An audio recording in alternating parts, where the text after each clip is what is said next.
Hello 各位觀眾，大家好啦！又係我明鐵哥翻嚟講啲日本嘅 N-Scale 最新預定品資訊啦。今次講下啦，Michael Ace 啦2026年6月份嘅 poster 有啲咩新嘅預定品公佈咗啦。咁啊，同以往一樣啦，繼續影片之前記住訂閱我嘅 YouTube 頻道同埋 follow 我嘅 Facebook page，仲有 Instagram 噃。咁喺各大品牌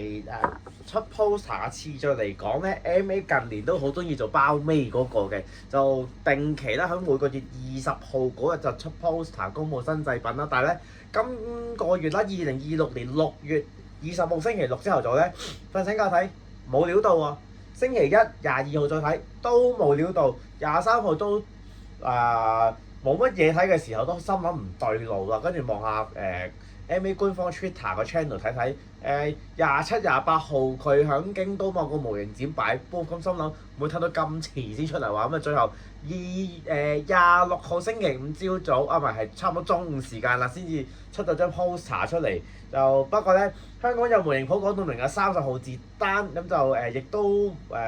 會話有現貨發售嘅。咁啊，其實呢條片出街嘅時候已經截晒單啦。咁啊，其實我出呢條片其實都所謂冇乜意思啊。不過咧既然都搞開呢啲 poster 介紹過，就唔爭在啦。話反正 MA 都交個差。今次 MA 張 poster 咁啊，前後有6款新產品啦，另外有2套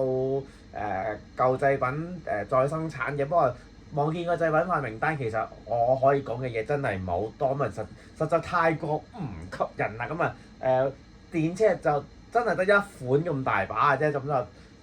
雖然都係手工圈啲嘢，但係相對嗰個名氣好似冇咁高啊。呢個刀型伸縮線啦，10300R 型嘅8卡編組 set 啦。咁啊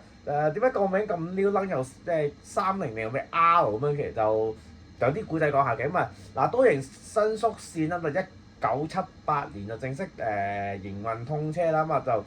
其中一個特點咧就係佢咁啊，由於選擇咗同京王電鐵直通嘅關係咧，軌距就跟咗京王嗰邊就用馬車軌距，即係1372mm 嗰隻軌距嘅。咁啊變咗佢啲車嗰啲設計就比較獨特啦嚇。咁啊就去到大概2005年咁上下，咁刀型伸縮線嗰邊就更新信號系統啦。咁就除咗引入新嘅10300型之外，咁部分10000型嘅後期增備用嘅車卡，嗰陣時車齡都唔係話好老啫，應該都係20零歲咁上下，所以但係即係20年車齡就劏車，可能覺得唔太過浪費嘅關係，但係嗰陣時又唔係好夠車咁啊。最後刀型嗰邊諗咗樣都比較奇怪嘅方法，就係訂做一堆新信號系統嘅車頭啦，另再響呢啲10000系編組入面抽翻個後期增備嗰啲車卡落去，砌翻咗一個8卡嘅編組出嚟。咁啊呢一批車就係今次製品化嘅10300R 型啦嚇。咁啊就 R 嘅咩 recycle 啊我唔知啦。咁啊就其實10300咧，咁啊佢本身個 base 就係以當其時之後東日本嘅 E231係作為藍本咁設計啦。咁但係今次淨係得2個車頭嘅啫。咁啊中間嗰6卡咧就其實都係10000型啲後期增備車嚟嘅。咁啊就但係好明顯就80年代嗰個鋁合金車體拍埋去2005年 E231個車身，就其實大家都想象到幾咁唔夾咁啊違和感充足㗎啦。咁啊就後尾不過呢批車好似行到2017年左右就正式退役啦。咁啊後期好似用呢個E233做藍本嘅10300型嘅3次車去全部取替啦嚇。咁啊我今次製品化其實應該係 MA 第2次出呢個10300R 嘅編組嚟嘅。上一次係2015年嘅時候啦。咁啊就但係嗰陣時係用白色海綿嗰個時期啲產物嚟咧。點解要point out呢個時期？因為其實 MA 好似大概07、08年啊，定12年咁上下，佢原有嗰個代工廠執咗笠之後咧，佢揾咗其他代工廠做生產線咧，就拉高晒啲嗰個貨價嘅，咁啊即係事隔去到2026年，今次再翻兜呢個10300R 咧，嗰個價錢只係升咗1000 yen 咁大把嘅啫，咁啊我唔知係叫平咗定嗰個成本下降咁啊，定還是嗰期特別貴啦，我唔知啦，咁啊不過呢套2026年版同15年嗰套啲咩唔同咁，其實MA 都講咗啦，咁係車身側邊多咗嗰個Baby Car logo 嘅最晚年期版本啦，咁啊另外嗰啲咩優先席啊、輪椅logo 嗰啲咧就 MA 就話跟翻真車參考翻調整嗰個大細尺寸同埋配色咧，就叫做似翻真車咁，但係其他部分咧應該同2015年嗰度差唔多咁啊。另外有一個比較有趣嘅地方就係佢中間其中一卡動力車咧就拆咗一支集電弓變咗單集電弓咁嘅配備嘅。除此之外就真係同15年嗰度差唔多㗎啦。咁啊咧即係正如頭先所講啦，多型伸縮線人氣就真係一般般嘅啫。咁啊就呢套其實都已經係呢張 poster 最吸引嗰套嚟㗎啦。之後介紹呢套咧就相對地都叫做有啲人識嘅柴頭啊，呢個國鐵嘅 DE11型嘅11號機啊，吹田機關區嘅版本啦。DE11聽落同 DE10好似差唔多咁啊，其實有啲咩嚟咁？其實DE11咧大家可以想像佢係DE10嘅車場調度機版本嚟嘅，咁就專係喺車場嗰度即係進行車卡調配嗰陣時做嗰啲牽引機啦嚇，咁樣就佢本身個作用就係喺啲車場度走嚟走去，即係就唔會出去主要幹道上面拉客卡嗰啲嘅，所以咧牽引客卡所需要嗰啲設備咧，佢係完全冇裝到嘅，省略咗嘅。咁啊，另外啦，咁啊即係為咗保持翻佢嗰個所謂嘅牽引力咧，咁就響短啲嗰邊車頭咧就塞咗幾塊嗰啲石屎板落去 keep 翻個重量。但係最終得出嚟個重量係反而佢仲重過 DE10嘅。不過咧呢隻 DE11就因為其實真係純粹響車廠嗰度做調度機用咧，變咗嗰個運用就相對狹窄啦。咁同埋晚年期嗰個活動空間嗰個越嚟越細啊，所以變咗後去到87年國鐵民營化成為 JR 嘅時候咧，其實得18部機成功過繼俾 JR 啫。咁啊，但係今次呢部11號機咧就冇份嘅，就68年落地，去到87年2月正式退役為止，一直都係響吹田機關區嗰邊做啲調度工作嘅。咁就但係呢部DE11就外觀上真係除咗啲插頭嗰啲之外，其實我同 DE10差唔多嘅。咁但係咧我唔知 MA 今次出部 DE11出嚟有咩用途啊？但可能見Proton Delta 都差咗咁埋嚟出 DE10嘅時候，佢係咪諗住殺出條血路整緊 DE11出嚟咧？不過呢部嘢啲價錢就有少少嚇親人啦，連埋稅12100 yen， 即係如果未連稅咧，大概11000 yen 到，即係500-600，差唔多去挨近600蚊一部機頭，其實唔平㗎喎。咁但係咁嘅價錢買隻柴頭仔，其實值唔值咧？真係可圈可點啦。之後要介紹啲款罐車嚟嘅，咁運送啲建築原材料嘅，咁就呢個 Taki 1900型太平洋水泥嘅4卡 set 啦。Taki 190060年代登場啦，就一個40噸級別嘅水泥用罐車啦，咁就主要都係響水泥工廠裝啲完成品去包裝工廠嗰度包裝散貨咁樣嘅。就其實除咗 Michael Ace 之外啊嘛，其實Tomix 甚至係河合商會，即係而家嘅 Pop Delta 咧都有搞過製品化嘅，咁就價錢都平過 MA 嘅，但係唔知 MA 今次哪來的勇氣啦？因為2026年呢個時間仲整隻 Khaki 1900嘅套裝咁樣做乜嘢咧？其實望翻 MA 嘅官方説明啦，咁其實呢批車由60年代行到而家咁長時間運用咧，咁嗰個車體本身即係都有啲老化損壞嗰啲啦，咁就點都有啲大修罐體強化嗰啲工程嘅，咁但係咧就唔同嘅加工場甚至係唔同嘅製造商嘅處理手法咧都有啲唔同嘅，咁就今次 MA 呢套4卡 set 咧，咁就包含咗3款唔同強化大修之後個形態嘅，咁就即係 MA 永遠喺呢啲咁嘅細節位嗰度咧就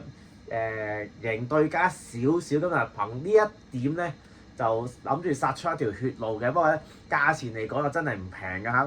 咁呢套4卡 set 啦，咁就賣13200，即係除翻咧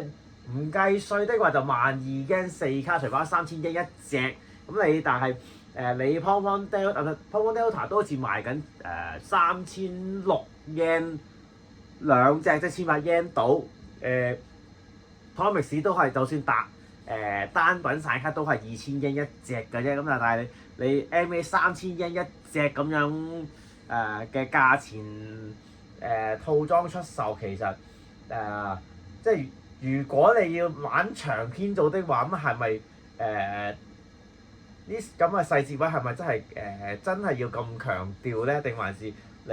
Tomix 買一堆散卡砌個長篇組喺個情景度行？其實呢所謂嘅細節位其實係咪真係咁顯眼咧？嗱，新產品系列最後要介紹嗰2款就係都係啲舊客嚟嘅，呢個鋼體化客車啦，61係客車嘅俄哈內1同埋俄哈夫61嘅茶色版本啦。呢隻鋼體化客車其實對上嗰幾個月 poster 都有介紹過啦，就係嗰啲戰後製造嗰啲木造客車，就經歷完啲傷亡慘重嘅意外之後，國鐵就決定全部幫佢換個新嘅鋼體車身俾佢啦。咁就即係而家見到嘅61係客車啦。不過其實真係除咗 MA 之外咧，Tomix 卡都有出過嘅，就價錢當然平過 MA 好多啦。你 MA 差唔多成5000一嚿，2嚿幾水一嚿，嘢 Tomix 好似得佢一半價錢啫喎。MA 今次純粹真係可能響啲標記上面嗰啲就落足功夫啦，即係連Tomix 都省略咗嗰啲標記 ，MA 都印埋嘅。不過咧，呢啲標記值唔值你用雙倍價錢執個車卡翻嚟咧？其實都可圈可點嘅。所以啲講句，可能大家響二手拍賣網執Tomix 或者卡好啲嗰啲散卡翻嚟，自己砌個編組，分分鐘要平過你訂嘅 MA。至於再生產嗰2款產品咧，一套就貨卡嚟嘅，另外一套就係貨卡改裝而成嘅客車產品啦。就介紹呢套先啦，呢個東海地區啦，飯田線嗰邊嘅朵拉90000型觀光客車嘅。其實2024年2月就正式公布製品化，同年8月就上市嘅。就好似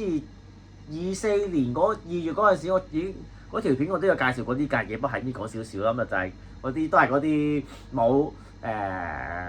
廢棄置咗嘅兩軸貨車，咁就 JR 嗰邊就搭個棚俾佢改裝成啲觀光客車咁樣拉去飯田線嗰度俾啲乘客就叫做喺個開陽嘅情況之下欣賞湖光山色嗰種啦。但係呢款客車咧，其實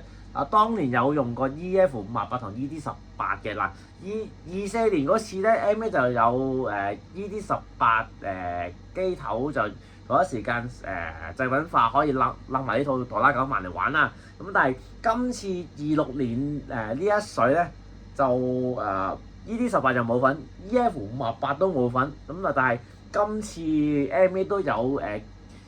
啲官方建議嘅機頭配搭啦，就係虛構嘢啊！呢個UO9 式嘅 C Type 電頭同埋柴頭，即係其實嗰啲Q 版嗰啲客車啲虛構嘢，我唔知點解 MA 抽咗條筋叫大家買呢兩隻虛構嘢去擸呢個哆啦9萬，我唔知係咪咁樣短短地一架 Q 版機頭擸3架咁樣兩座貨車喺啲細 layout 度玩啦嚇，咁啊但係我諗呢個玩法唔係個個都接受到。至於另外嗰套再生產嘅產品就係呢個 Hockey 34200型啊，呢個奧多摩工業嘅碎石車塗裝啊，23年6月第一次搞製品化，同年11月正式上市嘅咁啊，但係呢隻 Hockey 34200啦，咁啊其實Hockey 4200嗰啲衍生產品嚟嘅，咁其實當其時好似出 poster 嗰陣我都係講過少少啦，咁啊就呢款車因為奧多摩沿線就多住宅區啊，因為冇蓋嘅 Hockey 4200咧就好容易吹咗啲碎石灰就去附近啲民居，所以就另外笠咗個蓋俾佢改埋名，就叫 Hockey 34200啦。咁啊車體多條橫間就代表佢最高速度只係65公里嘅啫，咁就都係啲比較慢速嘅碎石車嚟嘅，咁啊當其時喺青梅線嗰邊呢批 Hockey 34200其實都係主要用 ED16或者 EF64 1000翻台去拉嘅啫，不過咧呢批車全部94年嗰時已經劏晒㗎啦，咁啊就即係我相對比較少玩呢啲碎石車嗰啲貨列啦，我即係完全睇唔明 MA 點解會揀呢一套嚟搞製品化再生產嘅，即係其實過去嗰段日子我諗 MA 應該有更多嘅產品值得再生產啦，但係點解呢套咧我到而家真係唔係好明。咁啊，今次 MA 張 poster 咧就真係我真係唔識點形容啦，即係遲又遲過人，數量又少過人，啲產品吸引力咧，我真係唔識點形容啦，即係反正呢堆嘢都截晒訂㗎啦，我純粹都係同大家講下有啲乜嘢發生過嘅啫，咁就冇㗎啦，咁啊我諗我呢條片出街之後隔2-3日咧，卡圖再下一個月嘅 poster 都出嚟㗎啦，咁啊有乜嘢算啦，到時先再講啦，係咁啦，拜拜。